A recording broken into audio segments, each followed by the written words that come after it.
The stars were quiet. Too quiet. High above the Earth's orbit, a giant satellite drifted slowly. Its name was Aegis Relay 9, and its only job was to listen. For over 20 years, it had listened to the soft hum of stars, static from distant galaxies, and the rare whispers of alien signals. But that night, it heard something it was never meant to hear. A single line of code appeared on its dark screen. "This is your final warning. Leave the stars or be removed." At first, the message was ignored. The satellite's AI flagged it as interference. But then the same message repeated clearer, stronger, and in every human language at once. Earth's Deep Space Command went into high alert. General Alina Cross stood inside the command center, staring at the screen with disbelief. The message played again, calm and cold. No sender, no source. Just words floating through space like a ghost. She turned to her staff. "Is this a joke? A simulation?" She asked. "No, ma'am," replied her communication officer, Lieutenant Harris. "This signal came from the Oort cloud. That's way beyond our stations. Way beyond anything we control." General Cross narrowed her eyes. The Oort cloud was the edge of the solar system. Only deep probes went that far. Nothing human lived there. "Play it again," she said. The message echoed through the chamber. "This is your final warning. Leave the stars or be removed." Cross frowned. Removed by who? That was the question no one could answer. For the next 4 hours, Earth's top leaders gathered. The United Earth Council met in secret. Every military fleet was put on standby. The colonies on Mars, Europa, and Titan were told to power down long-range transmitters and go dark. Civilians were told it was a solar flare drill, but the warning didn't stop. It kept repeating. Every 6 minutes, in perfect harmony. No matter where they looked, the signal came from nowhere and everywhere. Then, 30 minutes after the 10th repeat, something else happened. An Earth outpost orbiting Pluto sent out a distress signal. "We are under attack. Unknown ship, no identification. Our shields are—" The message cut off. By the time Earth responded, the outpost was gone. No explosion, no debris, just vanished. Captain Elias Rourke, commander of the Dauntless, was already en route to the edge of the solar system. His ship was one of Earth's fastest cruisers. It could reach Pluto's orbit in a matter of hours. He stood on the bridge, tall and calm, but his heart was racing. He had been a soldier for 20 years. He had fought pirates near Jupiter, helped evacuate the Venus colonies during the storms, and survived the Battle of Asteroid Gate. But this felt different. This felt like something ancient was watching them. "Captain," said his science officer, "Talia Venn, there's more." She turned the screen. Hidden in the original message, encoded in a separate layer, was another sentence, one not meant to be read easily. "You were warned once before." Rourke's hands tightened on the rail. "When?" he whispered. "No records show anything," Talia replied. "But this message, it was built for us. It knows our language patterns, our history. It speaks like it's been listening for a long time." Another officer turned. "Sir, we're detecting movement at the far edge of the system. Something's out there." Rourke stepped forward. "How many?" The officer looked again, pale-faced. "One." "Just one ship?" "But, sir, it's big. Bigger than anything we've ever built." Back on Earth, panic was building behind closed doors. A secret meeting of the Earth Council was in session. World leaders sat in silence as General Cross played the latest intel. A blurry image appeared, a strange, sharp-edged ship drifting near Neptune. It didn't match any known alien vessel. No insignia. No energy signature. Just cold, dead metal. Moving on its own. "This vessel destroyed the Pluto outpost," Cross said. "With one shot." Someone asked. Cross nodded. "There was no fight. They just erased it, like it never existed." "What do they want from us?" The president of the council asked quietly. Cross didn't answer. Instead, she brought up the decoded hidden message again. "You were warned once before." One of the historians in the room leaned forward. "There's an old myth," he began, "from pre-spaceflight times, found in ancient ruins in South America, Asia, and even Antarctica. Stories of star beings who told early humans to stay off the stars." The room fell silent. "Everyone thought it was myth," he said. Just old tribal legends. Until now. The president stood slowly. Prepare a response, he said. But Earth never sent the message, because before they could decide what to say, the signal changed. The repeating line stopped. For 10 full minutes, there was nothing. No sound, no movement. Just silence. Then a new message arrived. You did not listen. And at that exact moment, Aegis Relay 9, the satellite that first heard the message, was vaporized. No explosion. No trace. Just gone. Captain Rourke's ship arrived at the edge of the solar system minutes later. They found only static and stars. We missed them, he said. No, sir, said Talia. They're still here. From behind the rings of Neptune, something massive drifted out. A ship larger than any human city. Black, silent, and shaped like a crescent blade. Its hull reflected no light. It made no sound. But it was alive. Rourke stared at it. No visible weapons. No energy spikes, said the weapons officer. Doesn't matter, Rourke replied. They already proved what they can do. Should we open comms? Talia asked. Rourke shook his head. No, we tried silence. We tried patience. They answered with death. He turned to the comms officer. Send message to Earth Command. Begin code. Rathborn Protocol. The officer hesitated. Sir, that protocol hasn't been used in over 200 years. I know, Rourke said, but today we use it again. On Earth, alarm-screened command centers lit up. Red lights flooded every major outpost. From the hidden base beneath the Alps to the secret launch silos in Antarctica, war codes were unlocked. Old weapons reactivated. Orbital defense grids came online.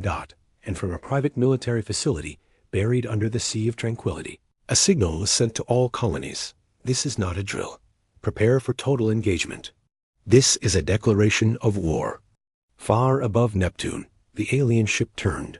For the first time, it showed its true shape. 100 tendrils unfolded from its side, each one glowing with cold blue energy.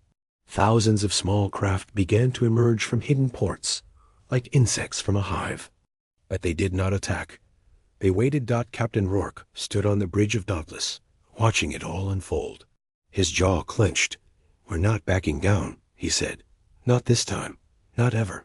He walked to the command panel and input Earth's final message. 2 words. Just 2. Words that echoed across the stars. War accepted. Deep in space, silence stretched like a cold ocean.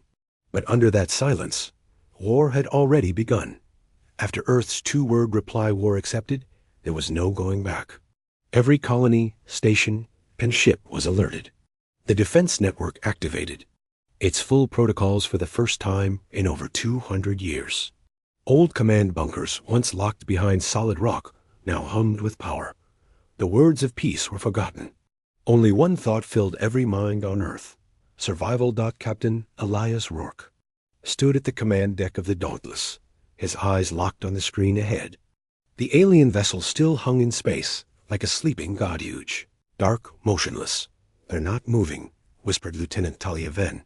It's like they're waiting. For what? Someone asked. Rourke didn't blink. 4. Use to fire first, or to beg. But Earth would do neither. General Alina Cross stood before the Earth Council again. This time, her voice carried no hesitation. The enemy is in our system. They have already destroyed 2 of our assets. This is not a misunderstanding. It's not a warning anymore. It's an invasion. Some leaders looked pale. Others tried to argue for one last attempt at peace. But their voices were drowned out by the sound of new data flowing in. Thousands of small objects were now moving in formation around the enemy ship. Drones, fighters, maybe even living weapons. They made no sound, no demands. They simply floated. Like shadows in the void. Cross gave the order. Activate the Silent Armada. At first, even her staff froze. That name hadn't been spoken out loud in 2 centuries. But Earth hadn't forgotten. Hidden deep in asteroid belts and disguised under barren moons, the Silent Armada was humanity's secret fleet, kept cold, offline, and forgotten by most.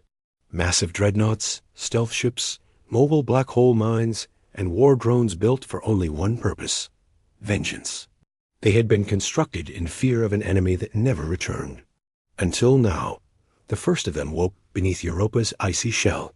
The warship Nemesis V broke free from the crust, with a roar that shattered kilometers of ice. Its hull was black, scarred from testing, armed with gravitational torpedoes and kinetic lenses. The ship had no crew. It didn't need one. Its Ahai Mara had waited silently for 211 years. Threat detected, it said coldly. Initiating. Retribution protocols? Across the system, one by one, the silent ships lit up. Phantom Blade, hiding inside a hollowed-out asteroid near Saturn, ejected itself like a dagger. Warden of Mars, buried under red sands, punched through the atmosphere with fire. Even the old Earth ship Judicator 1, a relic from the Martian Rebellion, was pulled from orbit and REARMED. In less than 6 hours, 67 warships moved into formation, answering no calls and sending no signals. They simply appeared like ghosts and began closing the distance to Neptune. And the command ship Dauntless. Rourke watched the new readings. Looks like the old war gods woke up, Talia said quietly. Rourke didn't smile. They were built to end wars before they began. Let's hope they still remember how. He opened a secure channel to General Cross. The Silent Armada is moving. Do I have permission to engage if fired upon? You do, she said. But you won't have to wait long. In a lonely lab on Luna Base, scientist Dr. Lexa Rowe sat before a massive console. She was an expert in alien signal intelligence. The message that started this war still haunted her. She had decoded something new, something dangerous. Playback fragment. 228, she whispered. The console glowed. You were warned once before? The voice shifted, slowed. Underneath the words, there was another voice. A whisper. Lexa enhanced it. The screen flashed. We know what you are. You survived once. You won't again. Her heart skipped. What did they mean? She ran the voice through historical files, myths, lost Earth languages, ancient carvings, dead dialects. And then she froze. A match appeared. The whisper wasn't alien at all. It was human. Thousands of years old. Her eyes widened. This isn't their first time in our system. They came before, and they lost. Meanwhile, the alien ship finally moved. Its great crescent body turned ever so slightly. The blue tendrils retracted. Its smaller vessels spread like a swarm. One of Earth's patrol ships, Vigilant Dawn, got too close. In less than 1 second. The alien swarm erased it. No beam, no explosion, just light. And nothing. The Dauntless watched the feed go dark. Rourke stood still. They're drawing the line. Talia looked at him. What now? He pressed a command. All ships hold formation and wait. The enemy began to send small drones toward the inner system, testing defenses. Probing for weaknesses. Earth responded in silence. Each drone was destroyed before it could send data. The aliens paused. The silent war had begun. No battles yet. Just tests, calculations. Cold decisions. In the council chambers, debate turned to dread. Why aren't they attacking full force? One leader asked. They're not sure of our strength, Cross replied. Or maybe they're trying to understand why we aren't afraid. Are we afraid? The president asked her. Cross looked him in the eyes. No, not anymore. He nodded once. Then let's show them. Back on Dauntless, Rourke received a private transmission from Luna Base. Dr. Lex's face appeared. Captain, I need to speak to you urgently. What is it? He asked. I ran a deeper analysis of the original signal, she said. There's something hidden in it, something terrifying. I don't think they were warning us. I think they were reminding us. Of what? That we were once monsters. Rourke frowned. What do you mean? Earth wasn't just attacked in ancient times, she said. We were feared. We changed something back then. We ended their first empire, the Sure Dominion. They don't want a war now. They want revenge for a war they already lost. At that exact moment, every Earth ship received the same signal. Simple message, this time from the aliens. Your silence is known. Your power is growing. But the stars do not forget. You ended our kind once. You will not do it again. Rourke read the message aloud to his crew. And then gave the order. Send our reply. The message was short, cold, and deadly. We don't forget either. The silent armada finished forming its full wall between the alien ship and Earth. Alien fleet stopped. For the first time, both sides stared across the void and waited. Captain Rourke looked out into the stars. His voice was calm, but steel hid beneath it. This isn't about warnings anymore, he said. This is about who remembers war and who finishes it. The stars held their breath, and the next move would decide the fate of the galaxy. The silence didn't last long. Captain Elias Rourke stood on the bridge of the Dauntless, eyes fixed on the massive alien vessel still floating above Neptune. Its dark crescent form hadn't moved in hours, but the small crafts surrounding it, those were active now. They drifted slowly toward Earth's defense line, scanning, watching. Rourke didn't like it. They're testing us again, said Lieutenant Talia Venn, her voice tight. Just like before, but something's different this time. Rourke nodded. They're not scouting anymore. They're studying. He had seen this kind of movement before in human warfare. But this wasn't human. Or was it? Far away. On Mars, the crew of the research ship Gideon's Watch was investigating an abandoned mining colony. The colony had gone dark days earlier. No warning, no explosion. Just silence. Commander Faye Locke led the boarding team. Her boots crunched on red dust as she stepped into the control room. The power was out. Lights flickered faintly. The walls were covered in strange, black web-like marks like burned scars, but alive somehow. Where is everyone? Whispered her second in command. Faye didn't answer. There were no bodies. No blood, no signs of panic. It was like the people had simply walked away. Then they heard it. A cough. Human. It came from deeper inside the station. Weapons drawn. The team moved cautiously. They found a man sitting alone in a dark corridor. His skin was pale, his eyes bloodshot, his uniform stained with dust. He looked up slowly. You shouldn't have come, he said. Commander Faye stepped forward. Who are you? He smiled. I was Dr. Marcus Lane, but not anymore. Before they could react, his body shifted. Bones cracked. Skin rippled, and something beneath his flesh moved. The man wasn't a man anymore. General Alina Cross stood in Earth's Central Command, watching the footage in horror. The Mars team had transmitted everything before the signal cut out. The creature wearing Dr. Lane's face had torn through the soldiers like paper. It was fast, inhuman, and it bled black. Pause, she ordered. The video froze on the twisted face of the creature, part human, part something else. They're here, she whispered, already inside our systems. Our people? Earth wasn't being attacked from the outside. Only it was being infiltrated. On board the Dauntless, Captain Rourke received the warning. Infected individuals had been found on Mars and Europa. Then one hidden among the crew of a cargo vessel.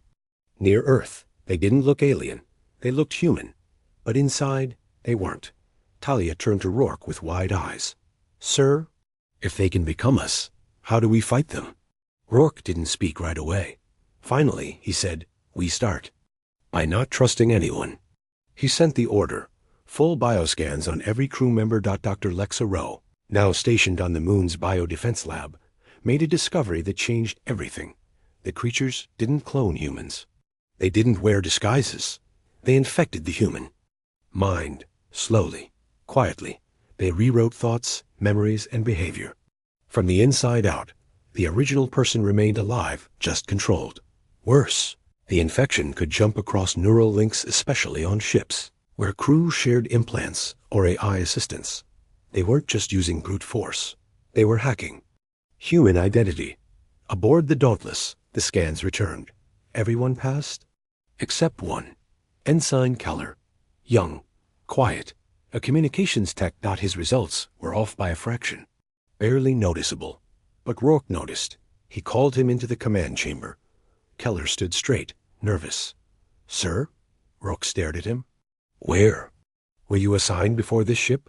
Station S-42, sir. That station was closed 5 years ago. Keller blinked. Then he smiled. and didn't stop smiling. Too slow. The thing said through Keller's mouth. It lunged. The bridge was chaos. Security tackled Keller to the ground. But his strength was inhuman. He threw 2 men into the walls. Like dolls, Talia fired her sidearm twice into his chest. The creature staggered, fell, then rose again. Only a shot to the head finally ended it. The body collapsed. Black fluid leaked from the skull.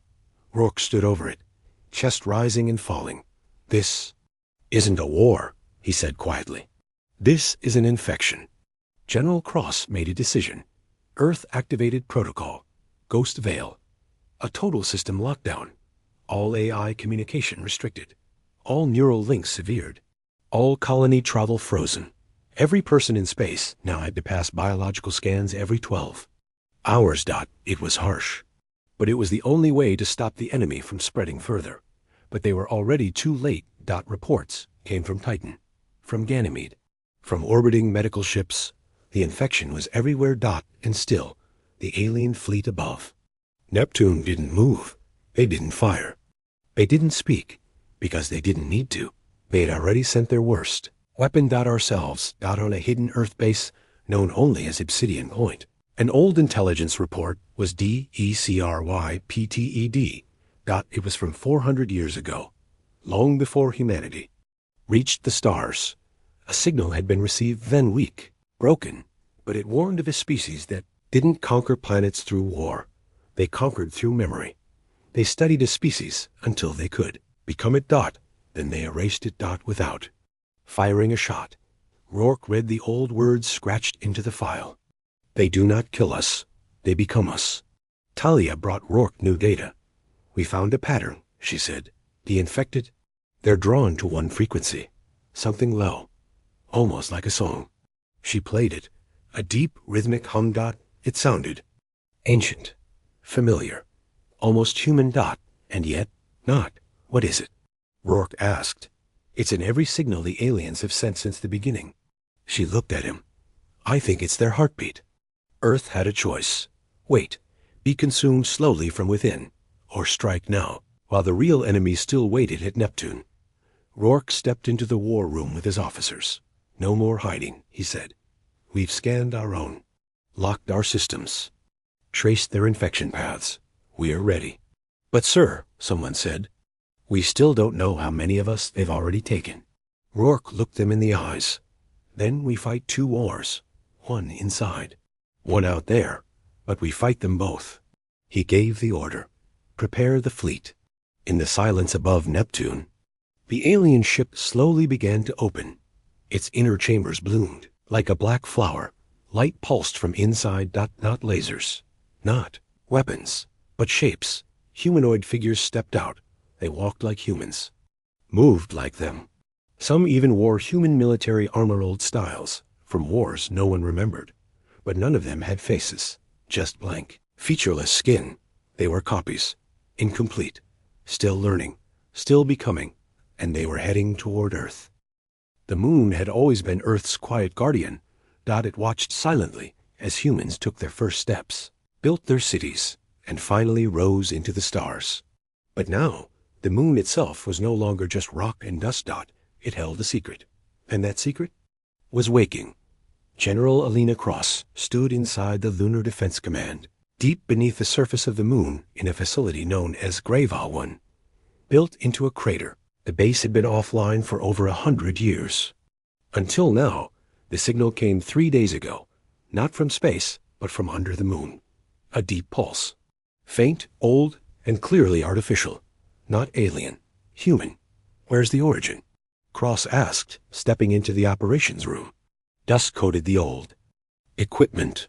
Lights flickered, barely working. Colonel Hayes tapped the display.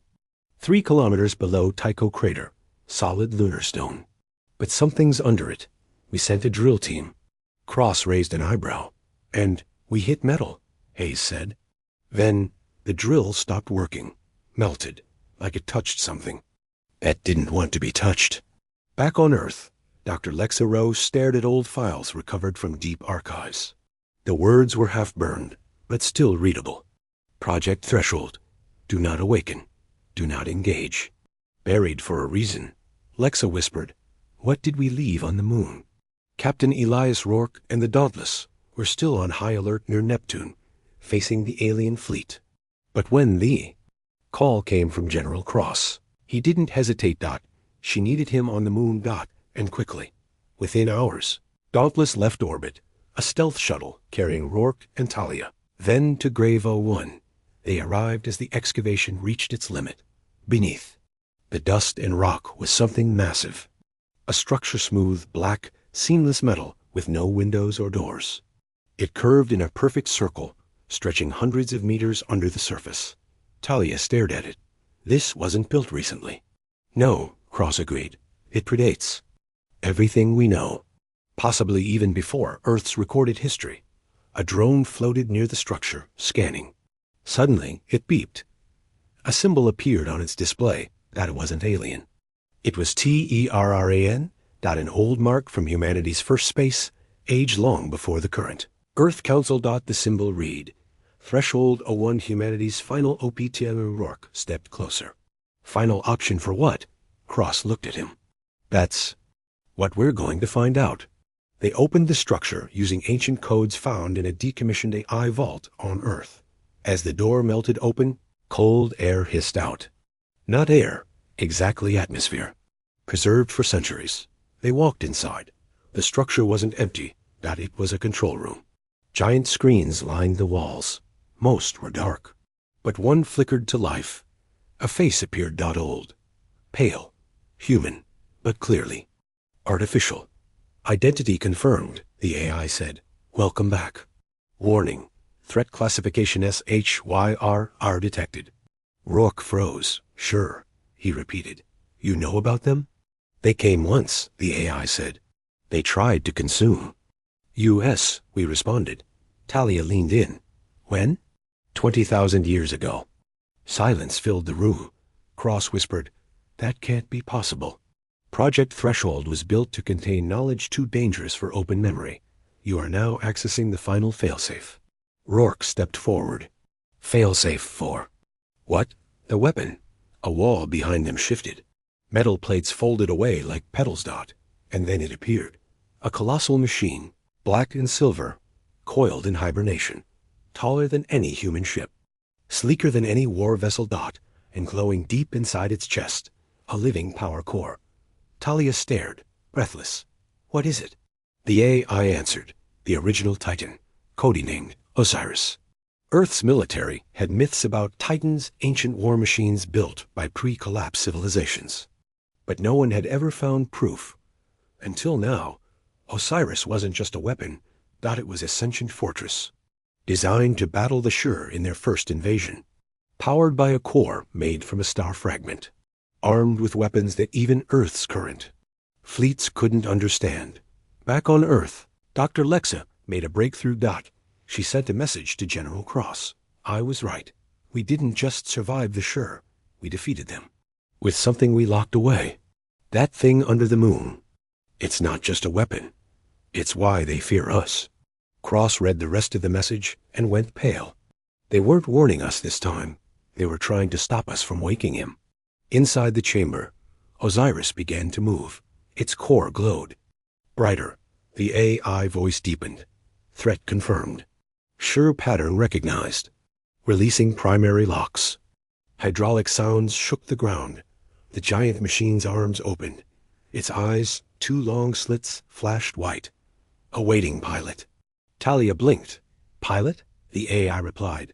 Only a Warborn can command Osiris. Rourke turned to Cross. But Warborns don't exist anymore. Cross hesitated. Not entirely true, she said. One still lives. Rourke stared at her. You hit a Warborn? No, Cross said. We froze him. On a far-off ice world called Nixer 7, there was an old research vault, buried under.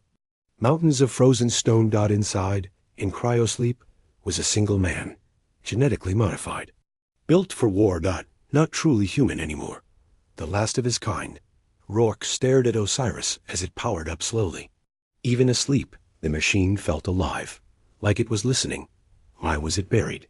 He asked. Cross replied, because after the First War, we were afraid of ourselves. Osiris didn't just destroy the Shur. She looked away. It nearly destroyed us. The final message from the AI echoed across the chamber. They came once. You survived. You buried your weapon. But now, the stars burn again. Far away, the Shur fleet finally moved. Not just one ship, thousands, hidden. Vessels uncloaked across the outer system. The invasion had truly begun. And Earth had one choice. Wake the war-born, and bring the Titan back to life.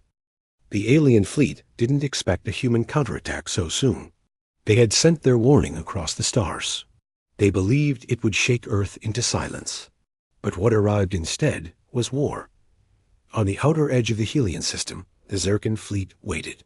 Hundreds of ships hovered in formation, their energy shields glowing faintly against the darkness. The Zircon commander, Admiral Telvith, stood proud on the bridge of his flagship. "Still no movement from Earth?" he asked, voice low and calm. "Nothing, sir, just radio silence."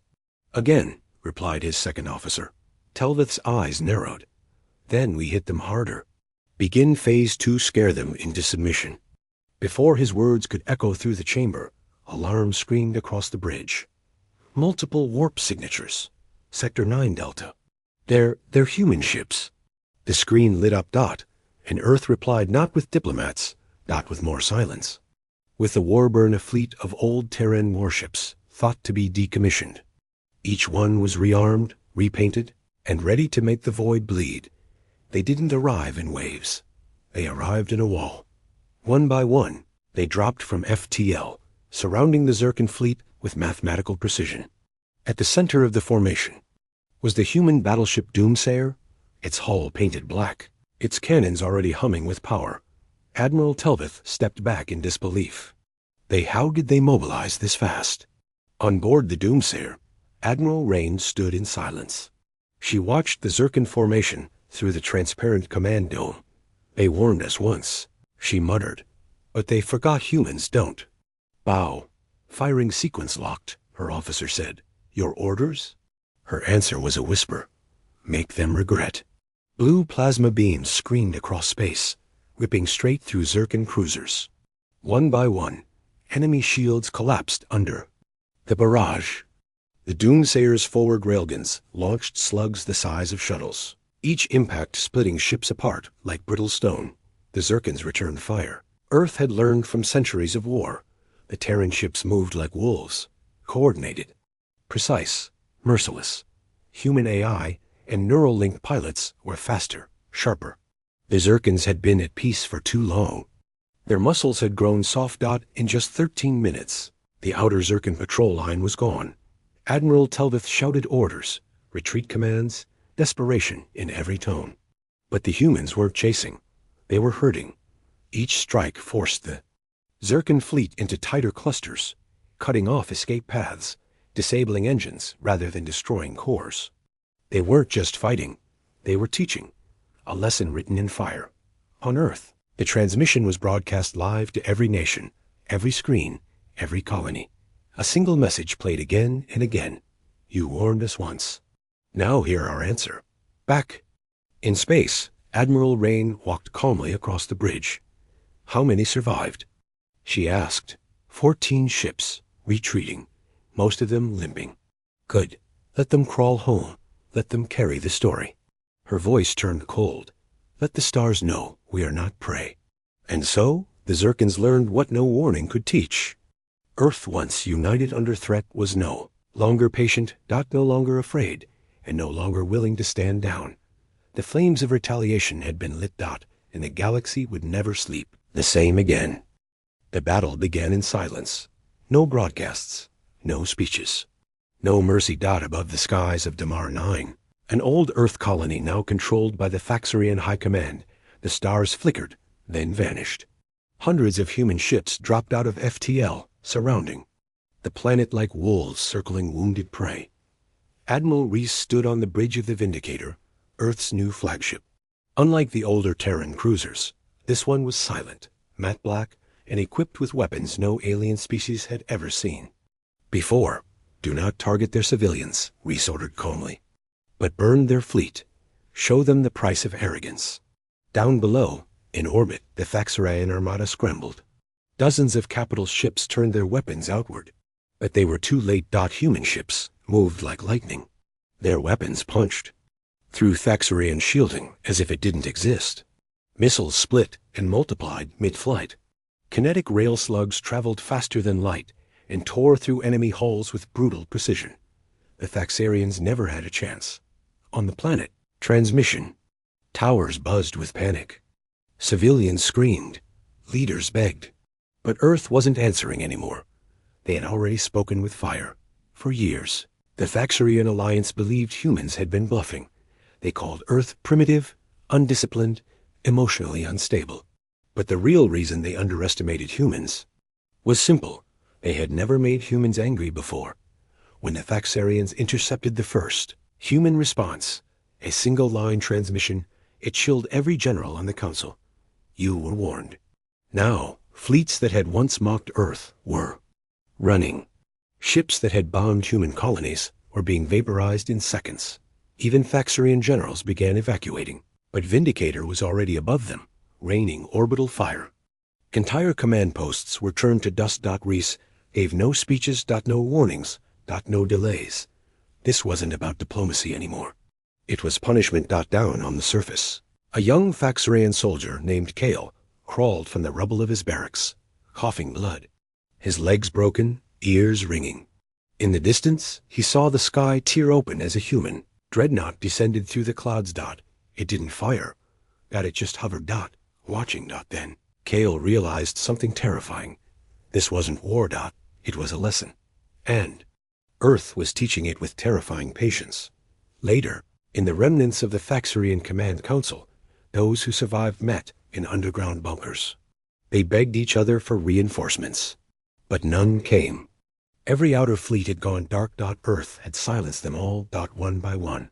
The galaxy listened in terror as distress signals were picked up from not just Damar 9, but 5 other worlds simultaneously.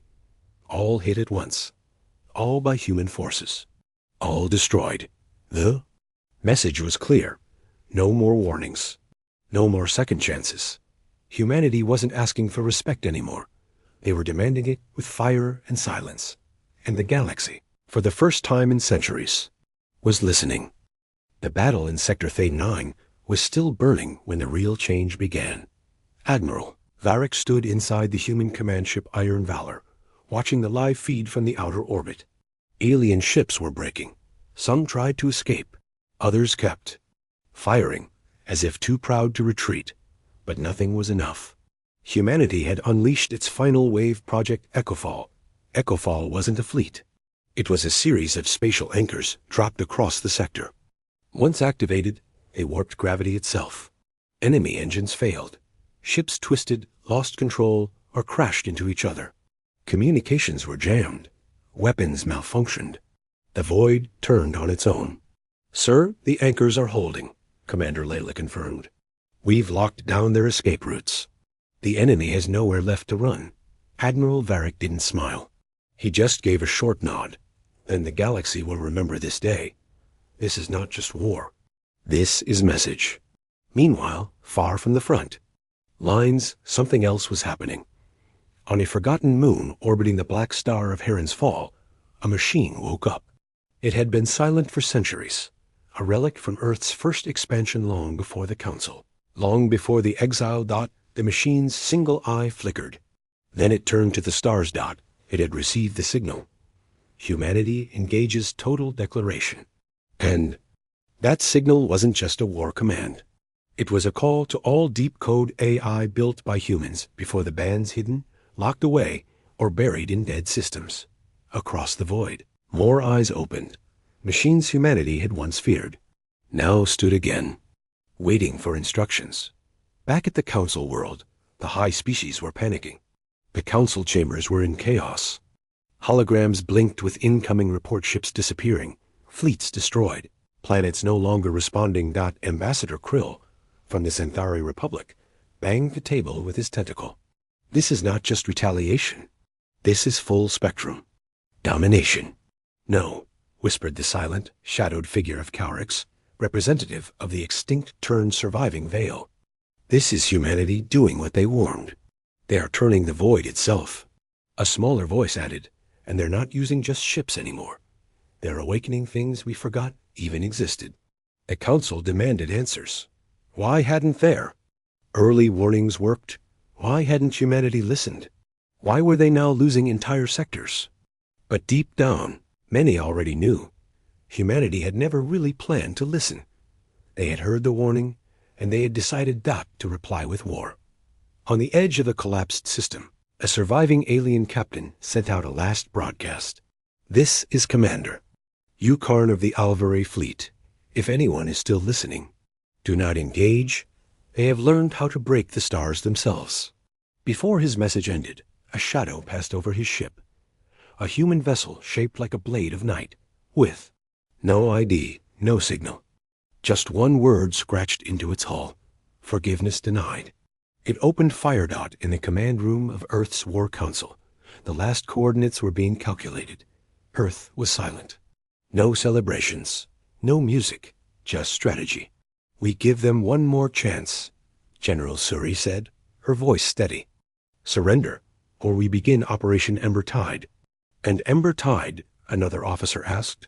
will erase what? Suri looked up. Not what. Whoever still believes we can be pushed. Above Earth, a new class of warships was forming, built from reverse-engineered Council tech, improved human AI, and black hole drives. The galaxy had no name for them yet, but the humans had one. They called them Void Walkers. And every species knew they were next. The silence after the last battle didn't feel like peace. It felt like the moment before. Another storm. Inside the ruins of the Sileran High Command Station, Supreme Strategist Vahey cased slowly. His once shining armor was cracked, one of his forearms in a sling. His eyes, blood-red and tired, stared at the shattered screen showing Earth's last transmission. They hadn't replied with words. They had replied with fire. The humans had not asked for terms. They didn't send negotiators. What arrived instead was a ship so massive, it had broken planetary orbit with its presence alone. It was called Reckoning, and it wasn't even their final weapon. Just one of the many ghosts in their growing fleet. Va. Eck had always thought of humans as unpredictable, but not impossible. Now he wasn't even sure they were sane. The council met one final time, broadcasting to all species in the galaxy. It was meant to show unity. But half of the council seats were empty. Worlds. Vanished fleets. Systems that had fallen silent. Only 27 species remained in power. And even they were trembling. As the grand voice of the council began to speak. A second feed cut across their transmission unauthorized. Impossible to trace. It was a human. A woman. Calm, standing in what looked like the bridge of a vessel that shouldn't exist. Behind her was a field of stars. No, not stars. Ships. Thousands of them. She didn't shout. She didn't threaten. Her voice was colder than any declaration of war. You warned us once. We listened. We stayed away. We built quietly. And when you came again, we replied in kind. This is not a plea. This is not a surrender. This is a call. Reminder. She stepped aside, revealing Earth's insignia behind her. No one owns humanity. And no one threatens us twice. The message ended. Galactic networks melted with panic. Civilian broadcasts were interrupted by emergency signals. Entire species began mass evacuations from border systems, fearing what might arrive in the shadows. Next, but it was already too late, on the edge of the galaxy, deep in the dead sector known as N17, something woke up. Wasn't human, but it belonged to them. A construct larger than moons, buried for ages beneath an artificial crust of debris. Old, powerful, and angry. It rose slowly, its massive hull, glowing with symbols forgotten even by Earth's oldest records. The Eidolon had returned. The Sileran scouts who saw it never got a chance to report back.